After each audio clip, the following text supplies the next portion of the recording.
جو مدعی نبوت تھا مسیلمہ کذاب،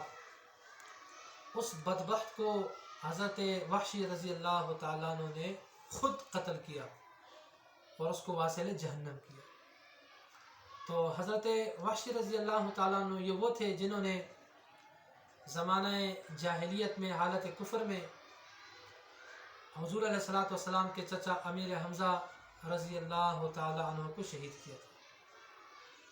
تو وہ ہمیشہ یہ سوچتے تھے کہ میں نے اسلام کے ایک بہت بڑے عظیم آدمی کو شہید کیا ہے، آپ علیہ السلام کے چچا کو شہید کیا ہے، ان کے جسم کے ٹکڑے کیے ہیں، تو اللہ میرے ہاتھ سے کسی بڑے کافر کو مار دے تاکہ یہ بدلہ پورا ہو جائے۔ تو پھر جب یہ جنگ یمامہ لڑی گئی حضرت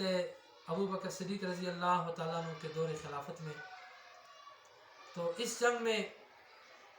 1200 صحابہ تابعین شہید ہوئے، اور آخر کار جب قلعے کے اندر خالد بن ولید رضی اللہ تعالیٰ عنہ داخل ہوئے، دیکھا تو بچوں اور عورتوں کے سوا اور کچھ بھی بچا نہیں تھا، سب کو مار دیا تھا جو وہاں موجود تھے۔ تو جو مسیلمہ کذاب ہے اس کو حضرت وحشی رضی اللہ تعالیٰ عنہ نے واصل جہنم کیا تھا۔ اب بدایہ کی روایت کے مطابق طلیحہ کے بعض ماننے والے جو تھے انہوں نے بزاخہ میں قیام کے دوران 1 ماہ تک ان لوگوں کو تلاش کیا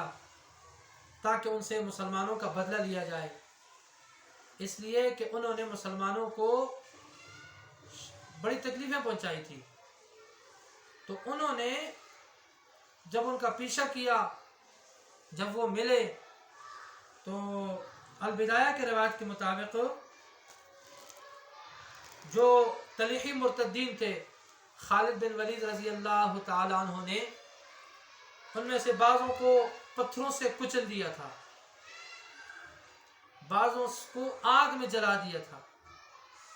اور بعضوں کو پہاڑوں کی چوٹیوں سے نیچے گرا دیا تھا۔ تو اس سے یہ بات ثابت ہوئی ہے انہوں نے سخت سے سخت سزا اس لیے دی تاکہ جو مرتدین عرب ہیں وہ ان کے حالات سنیں گے تو کوئی اس کے بعد اس قسم کی جرات نہیں کر سکے گا۔ بہرحال اس سے پہلے جتنے فتنے آتے رہے، ہر فتنے کے مقابلے میں مسلمانوں نے مناظرہ کیا، مباحثہ کیا، مباہلہ کیا اور مناظرہ کیا، بحث مباحثہ کیا، لیکن یہ جو فتنہ ہے قادیانیوں والا، اس کے خلاف کوئی مباہلہ، کوئی مناظرہ، کوئی مباحثہ نہیں کرنا چاہیے۔ لیکن چونکہ بر صغیر پاک و ہند میں جب یہ جو قادیانی تھا مرزا غلام احمد قادیانی، یہ تو انگریز کا ایک خود ساختہ اور ان کا آبیار کیا ہوا ایک پودا تھا جس کی آبیاری انہوں نے خود انگریز نے کی ہے۔ تو چونکہ اس وقت مسلمان محکوم تھے، مظلوم تھے، لاچار تھے، تو ان کے پاس اس کے علاوہ کوئی راستہ تھا ہی نہیں، تو انہوں نے تب جو ہے مناظرے کا اور بحث مباحثے کا راستہ اختیار کیا تھا۔ ورنہ جو بھی قادیانی ہو اس کے ساتھ کوئی مناظرہ مباہلہ نہیں کرنا چاہیے، بلکہ اس کے ساتھ وہی کام کرنا چاہیے جو حضرت صدیق اکبر رضی اللہ تعالیٰ عنہ کے دور میں صحابہ کرام اور تابعین نے ان کے ساتھ کیا تھا، اور ایسے لوگوں سے اس زمین کو پاک کرنی چاہیے۔ اور عقید ختم نبوت کا دفاع میری، آپ کی، بلکہ امت مسلمہ کی ذمہ داری ہے۔ ہم اللہ سے دعا کرتے ہیں کہ یا اللہ جب تک ہم زندہ رہیں، ہمارے جسم میں روح ہے، ہمارے رگوں